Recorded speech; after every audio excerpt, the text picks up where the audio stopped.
아버지 하나님, 오늘도 주님께서 지으신 세상은 여전히 아름답습니다. 하늘의 해와 달과 별, 앙상한 것 같지만 생명이 움트고 있는 나무들, 물이 지어 날아가는 새들은 오늘도 주님의 위대하심을 노래하고 있습니다. 우리의 죄악 때문에, 인간의 실수와 잘못 때문에 세상이 아파하고 있지만, 그럼에도 불구하고 하나님의 창조의 손길은 여전히 온 우주를 보듬고 계십니다. 하나님, 우리의 눈을 열어주셔서 온 세계에 편만한 주님의 영광을 보게 하여 주시옵소서. 우리의 귀를 열어주셔서 하나님을 노래하는 피조물의 찬양 소리를 듣게 하여 주시옵소서. 우리의 입을 열어주셔서 위대하고 놀라우신 하나님의 아름다움을 송축해 하여 주시옵소서. 부정적인 생각, 저주와 비난의 말, 거짓과 탐욕으로 물든 우리를 하나님의 빛나는 아름다움으로 덮어주시기를 간절히 원합니다. 하나님이 보시기에 좋았던 태초의 그 아름다움으로 우리를 다시 새롭게 하여 주시옵소서. 오늘 이 새벽 중환자실에서 닫힌 창문을 통해 밖을 내다보는 이들이 있습니다. 호스피스 병동에서 점점 작아지는 심장 소리를 들으면서 마지막을 내다보듯 눈을 뜨고 오늘을 맞는 이들이 있습니다. 낯선 곳 어디선가 한잠 이루지 못하고 오늘 하루를 두려움과 공포, 눈물로 맞이하는 이들이 있습니다. 너무나도 안타까운 사연과 함께 싸늘한 죽음으로 돌아온 이의 영정사진을 올려놓고 넋이 나간 이들도 또한 있습니다. 하나님, 이 절망의 때에 이들의 눈을 열어주시어서 하늘의 영광을 보게 하여 주시옵소서. 다정하고 따뜻한 주님의 음성을 듣게 하여 주시옵소서. 온 우주를 운행하시며 다스리시는 주님의 그 크신 위엄을 보게 하여 주시옵소서. 주님께서 주시는 위로를 오늘 이 아침 가득 얻게 하여 주시옵소서. 하나님, 오늘 주님께 간구할 환자들이 있습니다. 오늘 척추에 금이 가서 입원해 있는 집사님이 계십니다. 80이 넘은 고령입니다. 회복의 속도가 더딥니다. 통증도 많이 있습니다. 빠르게 뼈가 잘 아물고 통증이 완화되고 건강을 회복할 수 있도록 붙들어 주시옵소서. 결핵이 심하게 다시 재발되어 치료를 받는 분이 있습니다. 복수가 차고 폐렴도 있어서 걱정이 많습니다. 몸이 쇠하지 않도록 지탱할 수 있도록 주님께서 붙잡아 주시고 빠른 회복을 허락하여 주시옵소서. 하나님께 열심히 기도하였으나 상황이 변화되지 않아 마음이 무너지는 이들이 있습니다. 하나님, 우리의 믿음을 굳세게 하여 주시기를 간구합니다. 우리 눈에는 희망이 없어 보이고 모든 것이 끝난 것 같지만 하나님께서 일하시면 놀라운 일이 일어날 줄 믿습니다. 롯이 잡혀갔으나 하나님은 아브라함을 통하여 그를 구출해 내셨습니다. 하나님의 위대하심을 우리가 소리 높이 노래하도록 우리에게 큰 증거를 보여주시기를 간구합니다. 하나님, 오늘 이 시간 우리의 미래인 다음 세대를 위하여 기도합니다. 먼저 다음 세대를 이끄는 부모님과 선생님들에게 깨우침과 은혜를 내려 주시옵소서. 그리하여 다음 세대의 아이들에게 좋은 믿음의 본을 보일 수 있게 하여 주시기를 원합니다. 말이 아닌 삶으로 가르치게 하시고 하나님의 마음으로 아이들을 품고 기도할 수 있게 하여 주시옵소서. 몸과 마음이 아픈 어린이들과 청소년들이 있습니다. 하나님께서 연약한 부분을 창조의 손으로 만져주시고 건강을 회복케 하여 주시기를 원합니다. 무엇보다도 그들의 마음이 다치지 않게 하여 주시옵소서. 아직도 살아야 할 날들이 많은 아이들이 자신의 미래를 어두움의 세력 가운데 맡기지 않도록 주님께서 이끌어 주시옵소서. 무엇보다도 하나님의 자녀를 끝까지 책임지시는 구원자 하나님을 이들이 만날 수 있도록 주님 역사하여 주시옵소서. 진학이나 취업을 준비하는 이들이 있습니다. 또한 앞으로의 미래를 위해서 시험을 준비하는 이들이 있습니다. 그들이 먼저 기도하게 하시고 하나님이 주신 자신의 은사를 잘 발견하여 세상을 이롭게 하는 꿈을 꾸고 그 꿈을 위해 정직한 노력을 기울이게 하여 주시옵소서. 기도의 능력을 배워가게 하시고 기도를 통해 신앙함의 신비를 알아가게 하여 주시옵소서. 공익근무와 군복무로 나라를 섬기는 이들이 있습니다.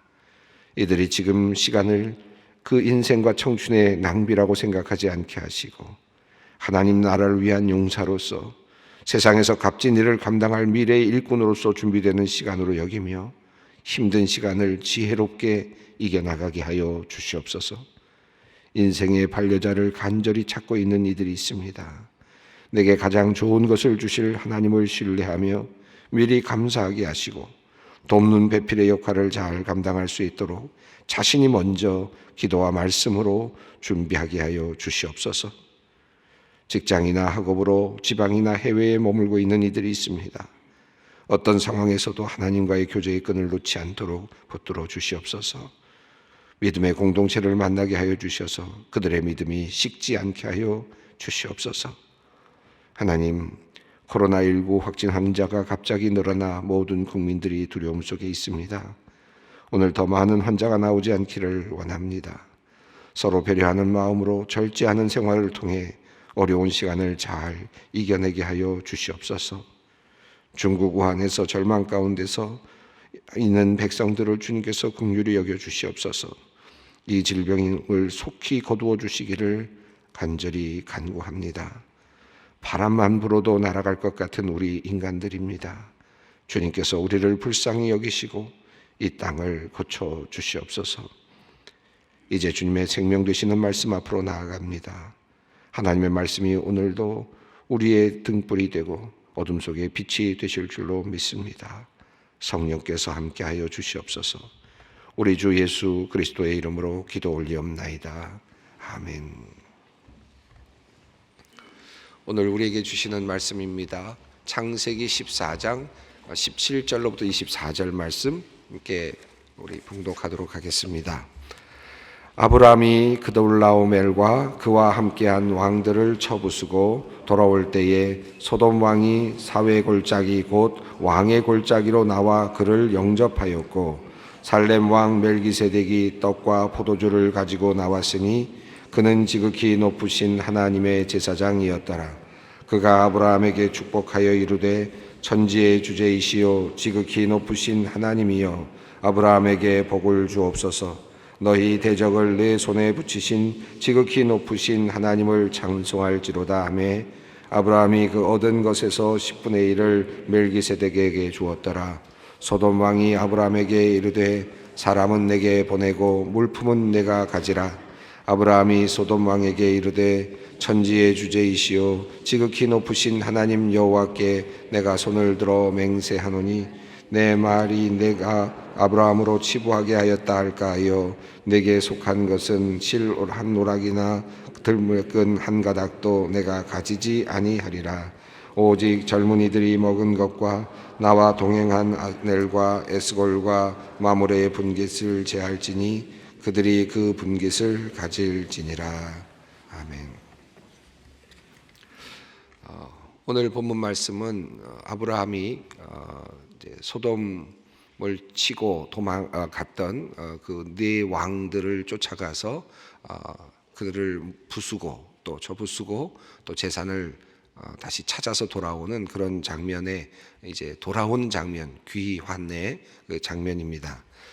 그 아브라함이 올라가서 그 적들을 치는 장면이 아주 간단하게 묘사되어 있었습니다. 지난 시간에 우리가 살펴봤습니다마는 14절, 15절, 16절에 그 내용이 나오는데 그 내용을 보면 아주 짧은 내용으로 되어 있어서 어떤 일이 있었는지 어떤 전략으로 그들을 무찔렀는지 그 강대한 위대한 계속해서 오면서 여러 민족들을 제압하면서 와서 또 5왕이 합해서 대항했음에도 불구하고 그들을 무찌르고 그리고 모든 재산과 모든 것들을 가지고 간 그 왕들을 어떻게 해서 무찔렀는지 그 내용이 자세하게 나오지 않습니다.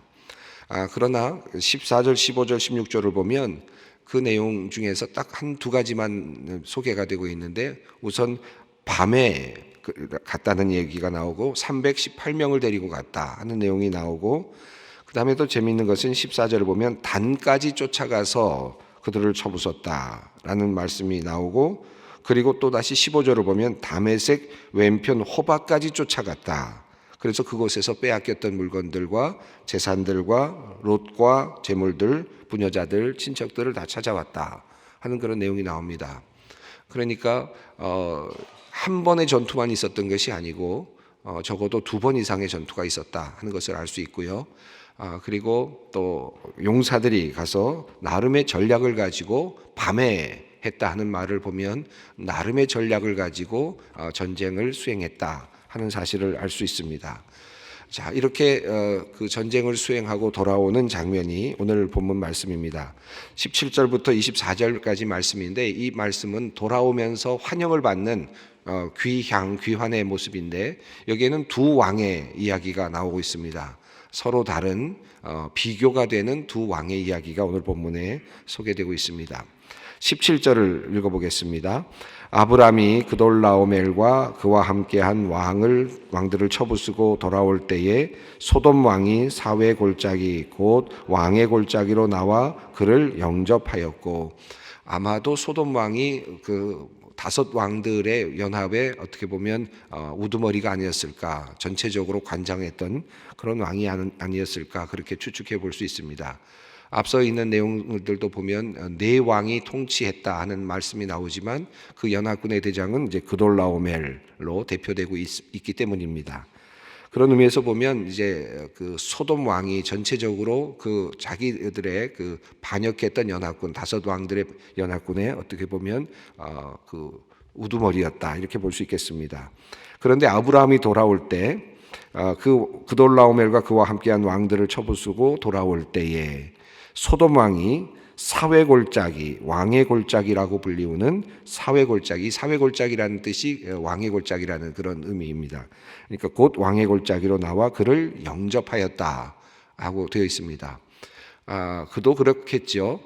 지금 자기들 모든 것을 다 빼앗기고, 아마 소돔 왕도 자신의 가솔들도 아마 빼앗겼을 것이고, 또 많은 재물들도 다 빼앗겼을 것입니다.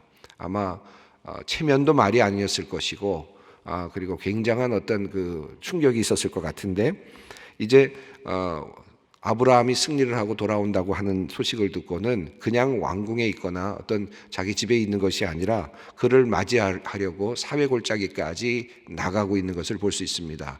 적어도 상당한 거리를 지금 나갔다고 볼 수 있습니다. 나름 환영하는 마음, 들뜬 마음이 있었을 것이다, 이렇게 보여집니다. 그래서 영접을 합니다. 그런데 그 영접하려고 하는 그 자리에 사실은 또 다른 왕이 등장하는데, 지금까지 제가 앞서 말씀드렸습니다만 9 왕의 이름이 나왔다고 말씀을 드렸습니다.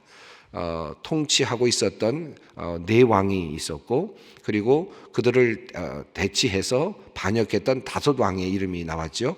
그런데 이제 또 하나의 왕의 이름이 나옵니다. 18절인데 한번 읽어보겠습니다. 살렘 왕 멜기세덱이 떡과 포도주를 가지고 나왔으니 그는 지극히 높으신 하나님의 제사장이었더라. 이 18절, 19절, 20절 이 내용이 굉장히 신비로운 내용으로 되어 있어서 우리가 읽을 때는 그냥 지나갔던 내용일 수 있습니다.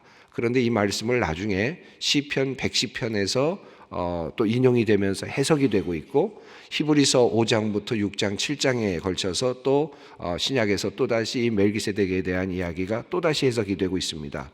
그래서 이 성경을 읽을 때 우리가 문자적으로 쭉 읽어 내려갈 수 있고, 또 정황적으로 읽어 내려갈 수 있는데, 그런데 또 하나는 이 영적인 그런 부분들도 분명히 있습니다.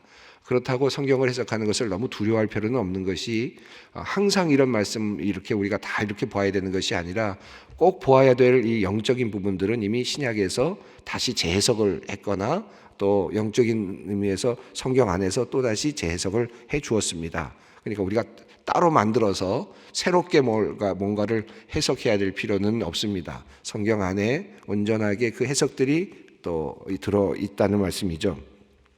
그런 의미에서 이 멜기세덱은 특별한 해석이 필요한, 특별한 관점이 필요한 그런 본문이라고 할 수 있겠습니다. 여기 보면 사회 골짜기라고 그랬죠. 왕의 골짜기, 이름 자체가 왕의 골짜기입니다. 왕의 골짜기라는 의미 자체가 상당한 의미를 벌써 주고 있습니다. 그 왕의 골짜기에 왕이 있습니다. 그 왕은 살렘 왕입니다. 시편 76편 3절을 보면 이 살렘은 예루살렘을 동일하게 표현하고 있는 말로 이해할 수 있습니다. 살렘은 뭐죠? 평화이죠. 샬롬이라고 하는 데서부터 오는 그런 평화의 의미도 함께 담고 있습니다. 그러니까 이 살렘 왕, 평화의 왕이라고 하는 이분이 살렘 왕의 이름이 멜기세덱입니다. 근데 그분이 또 뭘 갖고 왔느냐 하면 떡과 포도주를 갖고 왔다. 여러분, 이 옛날 아브라함의 시절에 떡과 포도주를 가져왔다는 의미가 성경에 사실은 처음 등장하는 것입니다.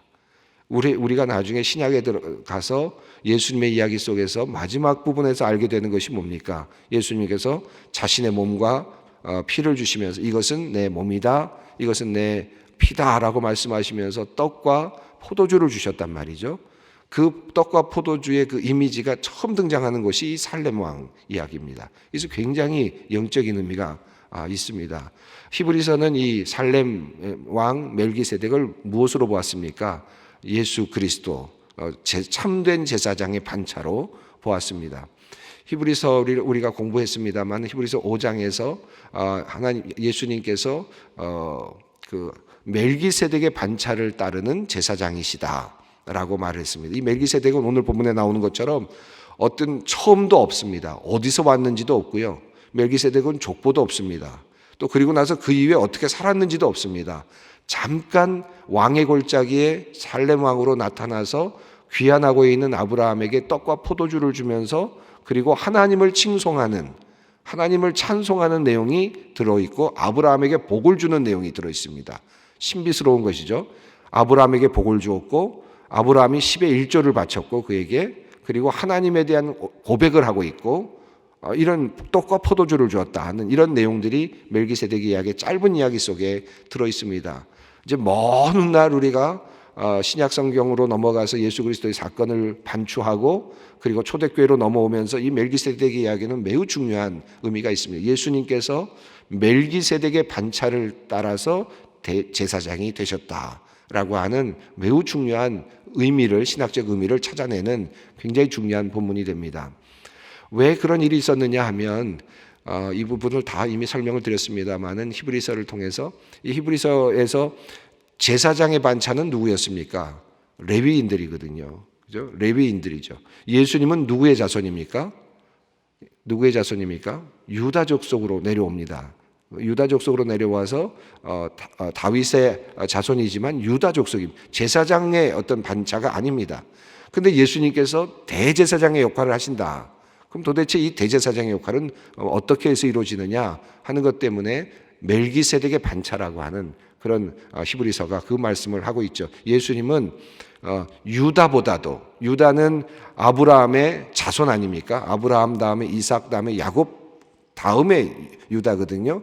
그러니까 유다서부터 제사장 그룹이 시작이 됐는데 그보다 훨씬 전에 아브라함이 멜기세덱이라고 하는 제사장에게 경배하고 그분에게 10의 1조를 바쳤다. 그러므로 멜기세덱이 바로 예수 그리스도이시다라고, 그분의 반차를 따라왔다라고 하는 사실을 설명했죠. 여기 보면, 그런 의미에서 보면 저는 어떤 느낌이 드냐면, 히브리서도 그런 얘기를 하지만 이때 누구를 만났느냐, 이때 이 살렘 왕을 만나는 이 장면에서 히브리서는 뭘 보고 있느냐 하면 예수 그리스도를 이때 만난 것으로 이해합니다.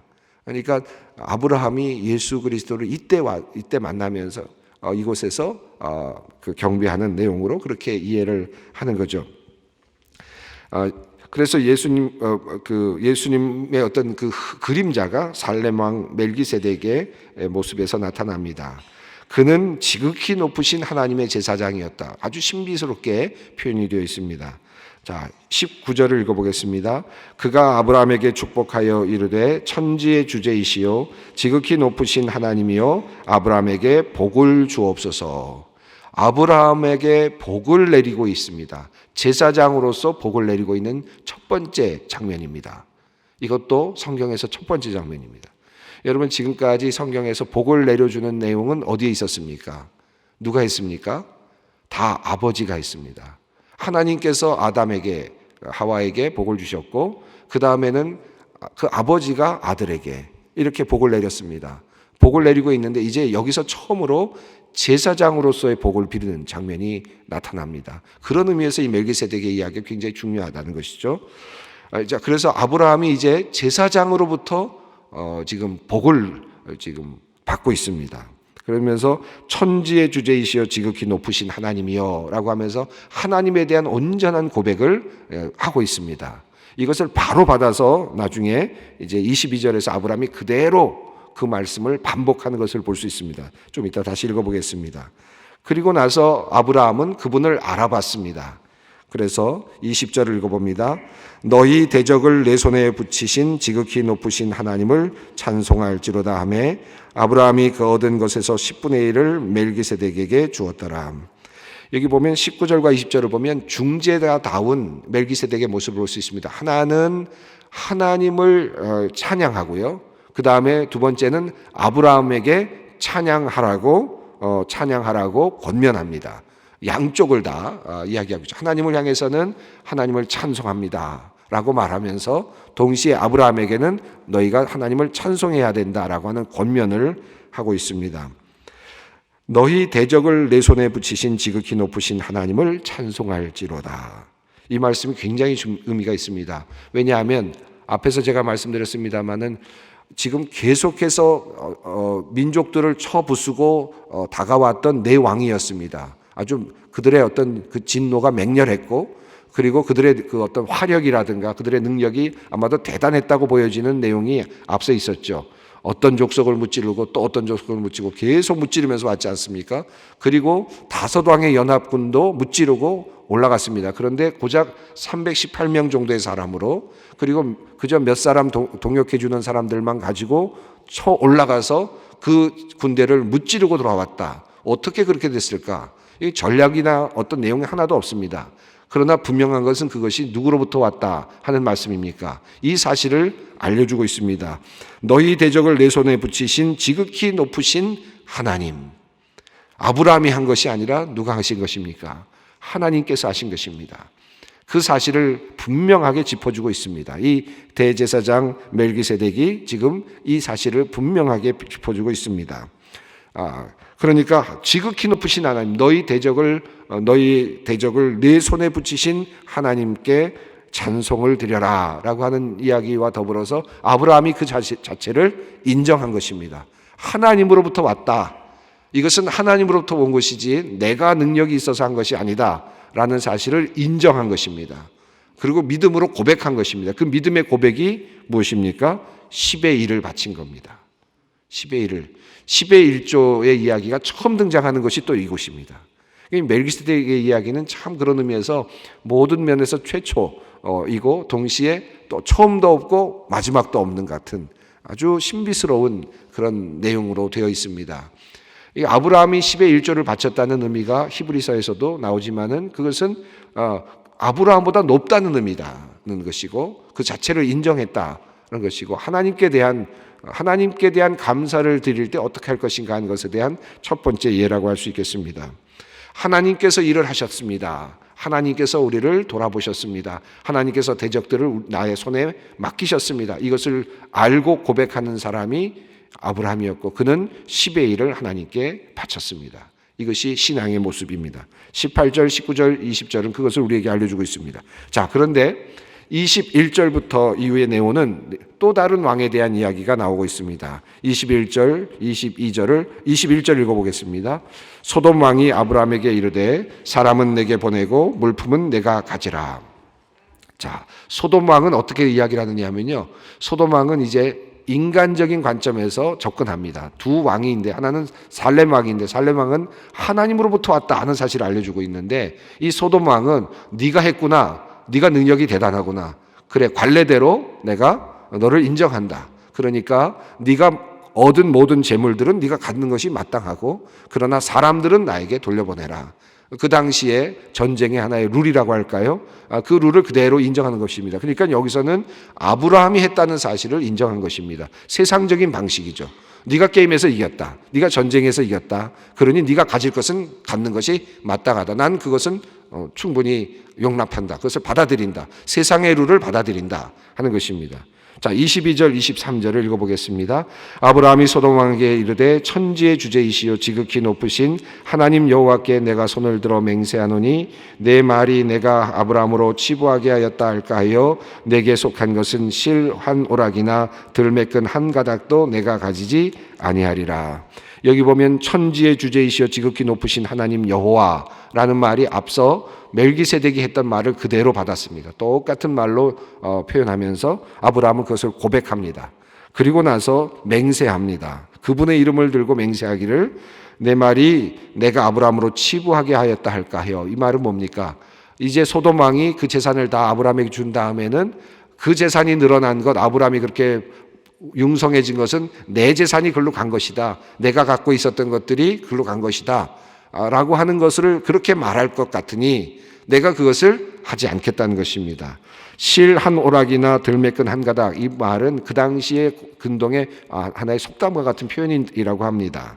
그러니까 하나도 갖지 않겠다라는 것입니다. 왜 갖지 않겠다는 것입니까? 이것이 누구로부터 왔다는 것을 말하기 위해서, 누구로부터 왔다는 것입니까? 하나님으로부터 왔다는 것을 증명하기 위해서 내가 이것을 안 갖겠다.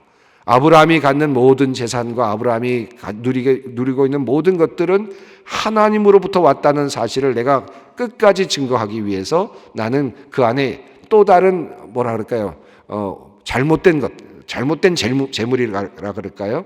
그런 혼합물을 넣지 않겠다. 내가 가지고 있는 모든 재물은 하나님으로부터 왔다는 사실을 증명하는 재물이 될 것이다. 여기 어떤 혼합물을 넣지 않겠다라고 하는 신앙의 표현이라고 할 수 있습니다. 24절은 이제 분깃을 나누는 장면인데 읽어보겠습니다. 오직 젊은이들이 먹은 것과 나와 동행한 아넬과 에스골과 마므레의 분깃을 제하지니 그들이 그 분깃을 가질 것이니라. 함께했던 사람들과도 나눔을 갖고 그러나 자기가 가져야 할 분깃은 포기합니다. 왜냐하면 이 모든 일은 하나님으로부터 왔다는 사실을 그가 고백하고 알고 있었기 때문입니다. 그래도 되지요. 왜냐하면 하나님이 계시니까. 그래도 괜찮죠. 하나님이 필요하면 주실 테니까. 그래도 괜찮죠. 하나님이 하시면 이거보다 훨씬 더 많은 것을 주실 테니까. 그 믿음을 가지고 있는 겁니다. 이제 아브라함은 점점 더 그의 신앙이 지금 확고해져 가고 있다. 하나님을 향한 신앙이 더 깊어지고 있다 하는 것을 볼 수 있습니다. 아브라함도 단번에 그의 신앙이 확정된 것이 아니라 이와 같은 과정을 거치면서 결단하는 과정을 통해서 신앙이 커가는 것이죠. 10의 1조를 바치는 과정을 통해서 신앙이 성장하는 것이고 더 나아가서 아무것도 받지 않겠다라고 하는 이 결단 통해서 또 다른 신앙의 성장이 일어나는 것입니다. 지금 이 모습을 우리가 아브라함을 통해서 발견하게 됩니다. 우리들도 이와 같은 신앙의 성장이 있었으면 좋겠다는 생각을 갖습니다. 그리고 모든 것이 하나님으로부터 왔다 하는 사실을 인정하는 아브라함의 모습을 우리가 기억하면서 우리들의 삶을 돌아보면서 기도의 자리로 함께 나가도록 하겠습니다. 하늘에 계신 우리 아버지, 아버지의 이름을 거룩하게 하시며 아버지의 나라가 오게 하시며 아버지의 뜻이 하늘에서와 같이 땅에서도 이루어지게 하소서. 오늘 우리에게 일용할 양식을 주시고 우리가 우리에게 잘못한 사람을 용서하여 준 것 같이 우리 죄를 용서하여 주시고 우리를 시험에 빠지지 않게 하시고 악에서 구하소서.